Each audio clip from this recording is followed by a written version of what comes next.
Hi everyone. ఈ short వచ్చేసి Monday రోజు అయితే షూట్ చేసింది అదేనండి. నిన్న మార్నింగ్ రొటీన్ చూసేసారు, మరి ఈవినింగ్ రొటీన్ కూడా చూసేయండి. మాకైతే ఇక్కడ ప్రతి మండేకి మార్కెట్ అయితే జరుగుతుంది. మా చిన్నోడి స్కూల్ మార్కెట్ ఒకే దగ్గర ఉంటుంది, కొంచెం దూరంలో ఉంటుంది. దానికి దీనికి డిస్టెన్స్. మా చిన్నోడిని తీసుకొచ్చి ఇంటి దగ్గర దించి మళ్ళీ మార్కెట్కి వెళ్ళి రావాలంటే నాకైతే అంత ఓపిక లేదని ఒకేసారి 2 పనులు అయితే చేసుకొని వచ్చేసాను. మా చిన్నోడిని తీసుకొచ్చాను, అలాగే కూరగాయలు కూడా తీసుకొచ్చుకొని ఇంట్లోనైతే వెజ్ బాక్స్ లో కూరగాయలు కూడా సర్దేసుకున్నాను.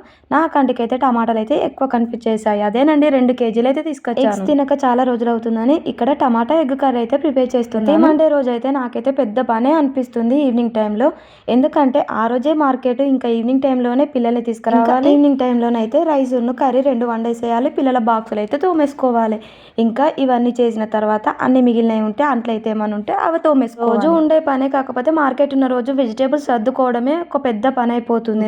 ఇవన్నీ కంప్లీట్ చేసేసుకొని వంట పని చూస్తుంటే వంట అయ్యే వరకు కూడా మా ఇంట్లో వాళ్ళైతే ఆగమేఘాల మీద ఉంటారు. ఇక్కడ వంట చేస్తూనే పిల్లల బాక్సులు కూడా మొత్తం క్లీన్ అయితే చేసేసాను. ఎగ్ మసాలా కర్రీ ఈ విధంగా చేసుకుంటే మాత్రం సూపర్ గా ఉంటుంది. నేను ఎప్పుడు చేసినా ఈ విధంగానే ట్రై చేస్తాను. ఇక్కడ వరకు అయితే చూసారు కదా, వెళ్తూ వెళ్తూ ఒక చిన్న లైక్ ఇచ్చి వెళ్ళొచ్చు కదా. అలాగే కొత్త వాళ్ళు నా ఛానల్ చూస్తే సబ్స్క్రైబ్ చేసుకోండి. Bye bye.